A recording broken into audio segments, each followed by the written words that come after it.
Welcome my dear rockers. आज हम देखने वाले हैं वाशी। दोस्तों, एक ऐसे लॉयर कपल की कहानी जिनकी जिंदगी पर एक केस की वजह से इतना असर पड़ता है कि उसकी वजह से दोनों के बीच झगड़े होने लग जाते हैं। एक ऐसा केस जिसे सुनने के बाद आप भी सोचने लगेंगे कि इसमें गलत कौन है और सही कौन। एक और शानदार कहानी के साथ हम आज आ गए हैं दोस्तों, तो वीडियो को लाइक करके आराम से कहानी को एंजॉय कीजिए। मूवी की शुरुआत में हम एवन नाम के एक लॉयर को देखते हैं जो कि प्रोफेशनल लॉयर तो होता है पर उसे ज्यादा केसेस नहीं मिल रहे होते हैं। तभी एवन को उसके दोस्त के जरिए एक क्लाइंट कैसे भी करके मिल जाता है और अब एवन किसी न किसी का केस तो लड़ ही सकता है। लेकिन एवन के पास तो क्लाइंट को बैठाने के लिए ऑफिस तक नहीं होता। फिर वो अपने लॉयर फ्रेंड सतीश को कॉल करता है और उसे कहता है कि यार अपना ऑफिस कुछ समय के लिए मुझे दे दे जहाँ पे मैं अपने क्लाइंट के साथ डिस्कस कर पाऊँ, और वो भी हाँ कर देता है। और इसी तरह एवन जरूरत पड़ने पर अपने दोस्त सतीश के ऑफिस को यूज करके अपना काम चला रहा था। अब हम माधवी को देखते हैं जो कि एवन की बेस्ट फ्रेंड है और लॉयर भी है। माधवी एक दूसरे बड़ी लॉयर के अंडर काम कर रही होती है जहाँ वो उस बड़ी लॉयर के सभी क्लाइंट को हैंडल किया करती है। यहाँ हम ये भी जान पाते हैं कि ये दोनों एक दूसरे को पसंद भी करते हैं, लेकिन अब तक किसी ने अपने दिल की बात एक दूसरे को बताई नहीं होती। अब घर पर जब एवन होता है तो उसका जीजा जोस उसे कहता है कि मैंने इस बार जोसेफ नाम के एक पॉलिटिशियन को फंडिंग दी है और अगर सब कुछ सही चला तो वो मिनिस्टर बन जाएगा और फिर मुझे बहुत फायदा होगा, और उसके बाद एवन मैं तुम्हें कोई अच्छी जॉब भी दिला दूंगा। जिस बात पर एवन वैसे ज्यादा ध्यान नहीं देता। अगली सुबह माधवी अपनी बॉस के क्लाइंट की हियरिंग के लिए कोर्ट रूम में जाती है, लेकिन कुछ डॉक्यूमेंट्स मिसिंग होने की वजह से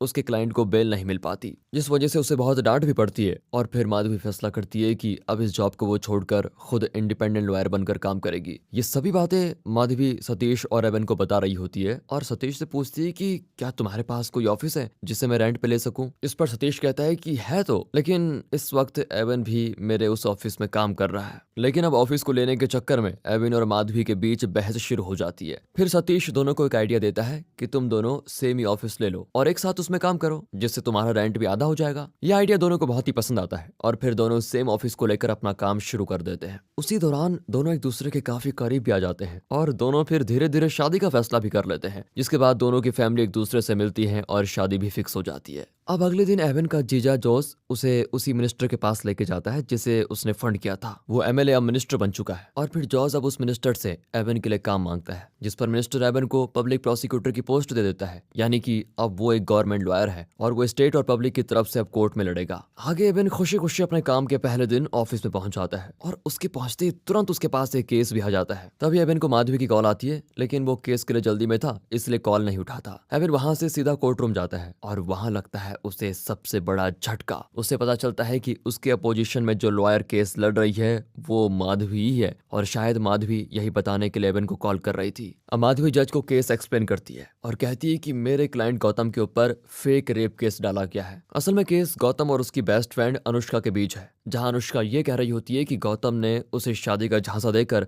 उसके साथ फिजिकल रिलेशनशिप बनाया और अब वो शादी करने से मुकर रहा है। यहाँ गौतम की तरफ से माधवी केस लड़ रही होती है और अनुष्का की तरफ से एवन। अब एवन जज को कहता है कि माय लॉर्ड, मैंने अभी तक इस केस को स्टडी नहीं किया है, इसलिए मुझे कुछ समय दे दीजिए ताकि मैं इस केस को अच्छे से स्टडी कर पाऊं। हालांकि अनुष्का केस को अगली डेट ना देने के लिए जज से काफी रिक्वेस्ट भी करती है, लेकिन एंड में केस को एक्सटेंड कर दिया जाता है ताकि एवन केस को अच्छी तरह से पढ़ पाए। अब कुछ देर के बाद एवन और माधवी साथ बैठते हैं और सोचने लगते हैं कि कैसे हम कंफर्टेबल होकर एक दूसरे के खिलाफ केस लड़ेंगे, और वो भी ये उनका पहला केस है। वहां उस वक्त सतीश भी होता है जो इन्हें एडवाइस देता है कि तुम केस को अपनी पर्सनल लाइफ में मत आने दो। केस लड़ते वक्त तुम भूल जाओ कि तुम कौन हो और पूरे प्रोफेशनल लॉयर की तरह केस लड़ो। बाकी जैसे कोर्ट रूम से बाहर आओ तो आराम से अपनी नॉर्मल लाइफ जी लो। ये सुनकर दोनों काफी रिलैक्स होते हैं। अब एवन अनुष्का से मिलने जाता है ताकि वो केस के बारे में पूरी तरह जान पाए। वो अनुष्का से पूछता है तुम दोनों आखिर मिले कैसे थे। अनुष्का कहती है मेरी रूममेट सायरा का बेस्ट फ्रेंड था गौतम और वो एक कंपनी में जॉब कर रहा था। सायरा ने फिर मेरा रेज्यूम गौतम को दिया और उससे मुझे गौतम की कंपनी में ही जॉब मिल गई। मेरा काम था गौतम को असिस्ट करना और इस वजह से हम दोनों कब करीब आ गए पता ही नहीं चला। मैं गौतम से प्यार करने लगी थी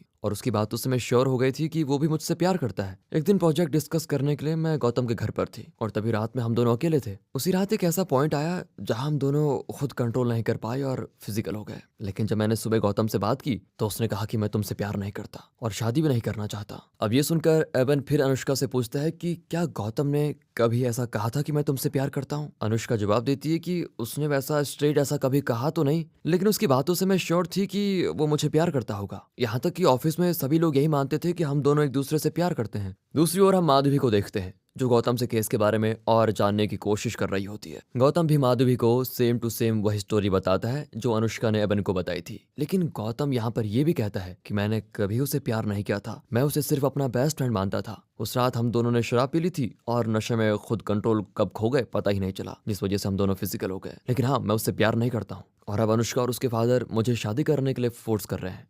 यानी कि दोस्तों यहाँ से तो लगता है कि दोनों अपनी अपनी जगह बिल्कुल सही हैं, लेकिन आप भी अपनी राय कमेंट सेक्शन में दे सकते हैं, बाद में देना, पहले सुन लीजिए। आगे एबन को अनुष्का के फादर से ये भी पता चलता है कि अनुष्का ने इस इंसिडेंट के बाद सुसाइड करने की भी कोशिश की थी, लेकिन उसी समय पर बचा लिया गया। अब नेक्स्ट हियरिंग में एबन अनुष्का को जज के सामने अपनी पूरी कहानी बताने को कहता है। अनुष्का भी बिल्कुल ऐसा ही करती है। फिर एबन जज को अनुष्का और गौतम के चैट्स, गौतम के अनुष्का को दिए हुए गिफ्ट्स और उनके फोटोज दिखाता है, जिससे ये प्रूव हो जाए कि गौतम और अनुष्का इतने क्लोज थे कि कोई भी अननोन पर्सन ये कह सकता था कि दोनों प्यार में हैं। एबन वहां पर अनुष्का के उस दिन का ड्रेस भी दिखाता है जिसके बटन्स टूटे हुए थे, और वो ये प्रूव करने की कोशिश करता है कि उस दिन गौतम ने अनुष्का के साथ जबरदस्ती की थी, इसीलिए ये बटन्स टूटे। लेकिन जब माधवी के बोलने की बारी आती है तो वो कहती है कि अनुष्का खुद भी अपने कपड़ों के बटन्स तोड़ सकती है बाद में, तो इससे तो ये प्रूव नहीं होता कि गौतम ने उसके साथ जबरदस्ती की थी। अब जज इन दोनों की बातों को सुनकर सब कुछ नोट कर रहे होते हैं और केस को उस दिन के लिए खत्म करके नेक्स्ट डेट को दे देते हैं। अब माधवी और एबन की भी शादी हो जाती है और दोनों एक साथ एक नए घर में शिफ्ट हो जाते हैं।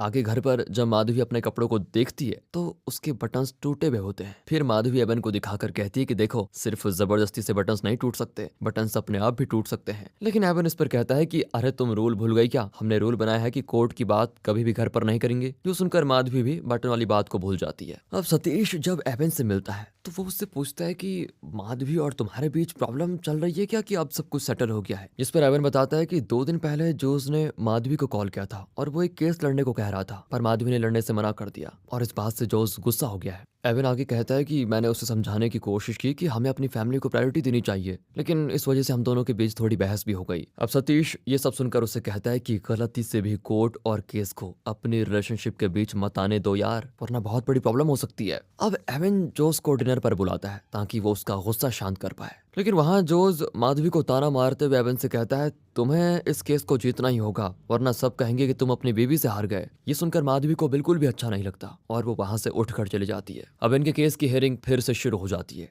और इस बार विमल को बुलाया जाता है। विमल अनुष्का और गौतम का कलीग है और उस दिन वो भी प्रोजेक्ट डिस्कस करने गौतम के घर आया था, लेकिन वो कुछ देर के बाद प्रोजेक्ट डिस्कस करके वहां से चला भी गया था। अब एबन विमल से पूछता है कि क्या गौतम ने अनुष्का को ड्रिंक्स पिलाई थी। विमल जवाब देता है कि अनुष्का तो ड्रिंक नहीं करती थी, लेकिन उस दिन गौतम के कहने पर उसने किया। साथ में विमल ये भी बता देता है कि अनुष्का 2 पैक पीने के बाद रुक गई थी और वो ज्यादा नहीं पीना चाहती थी, लेकिन गौतम ने उसे बार बार पीने के लिए कहा, जिस वजह से उसने ड्रिंक की।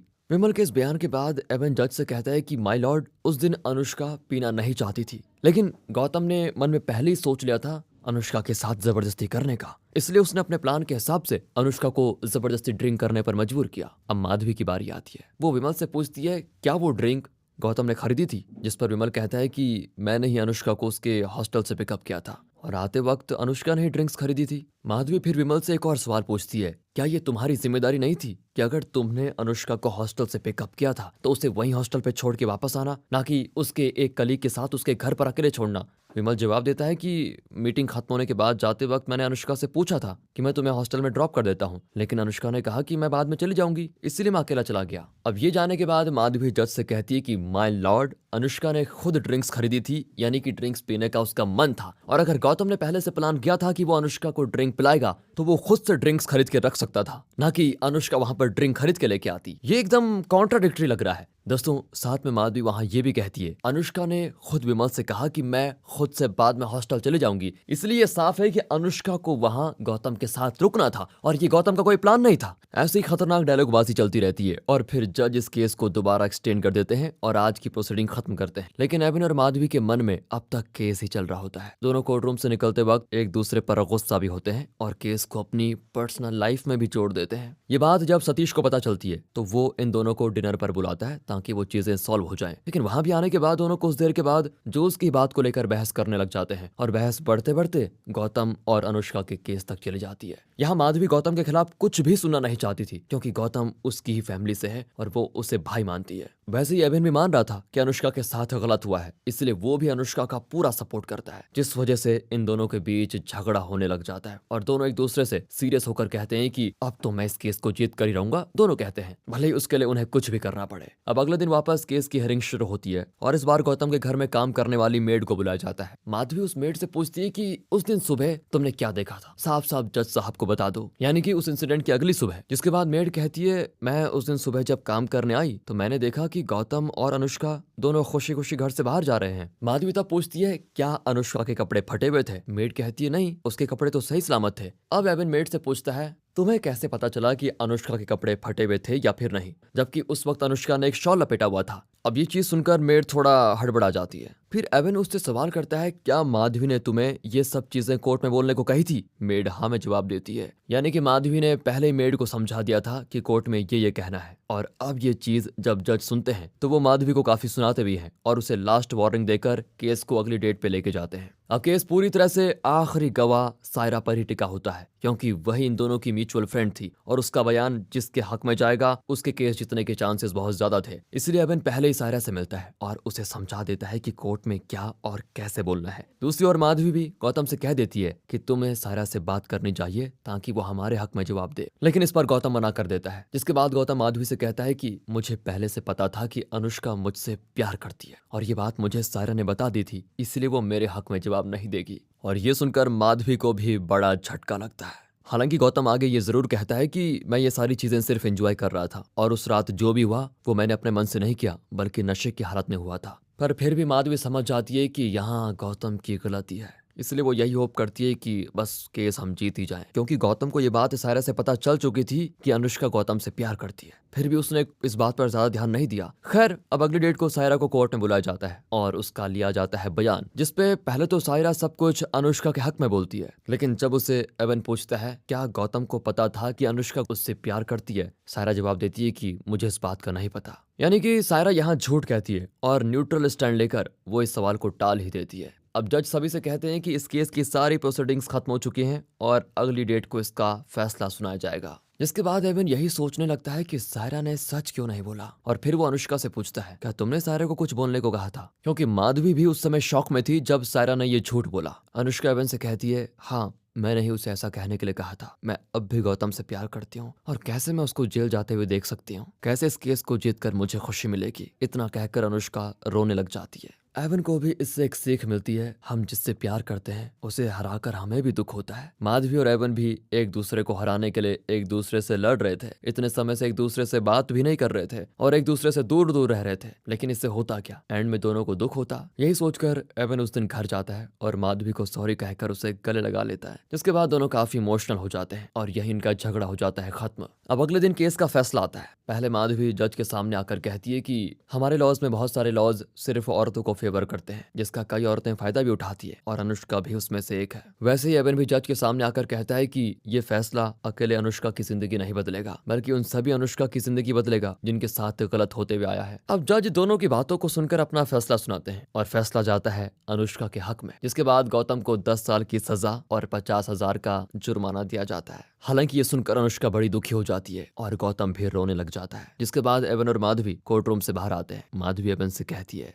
हमें केस को सिर्फ केस तक ही रखना चाहिए, जिस बात पर एवन भी पूरी तरह सहमत होता है। पर एंड में माधवी ये भी कह देती है कि मैं इतनी आसानी से हार नहीं मानूंगी। जिसके बाद कहानी के एंडिंग में हम एवन और माधवी को हाई कोर्ट में इस केस को लेकर लड़ते हुए देखते हैं, यानी कि माधवी ने अब हाई कोर्ट में इस केस को लेकर अपील की है। इसके साथ दोस्तों आप हमारे दूसरे चैनल मूवीज वेदर को सपोर्ट करें, सब्सक्राइब करें और ये मूवी खत्म होती है यहाँ पर। आप भी अपनी राय कॉमेंट सेक्शन में दे सकते हैं क्या होना चाहिए इस केस का नतीजा। बाकी मिलते हैं अगली वीडियो में, तब तक के लिए गुड बाय, ख्याल रखें अपना and finally thanks for watching.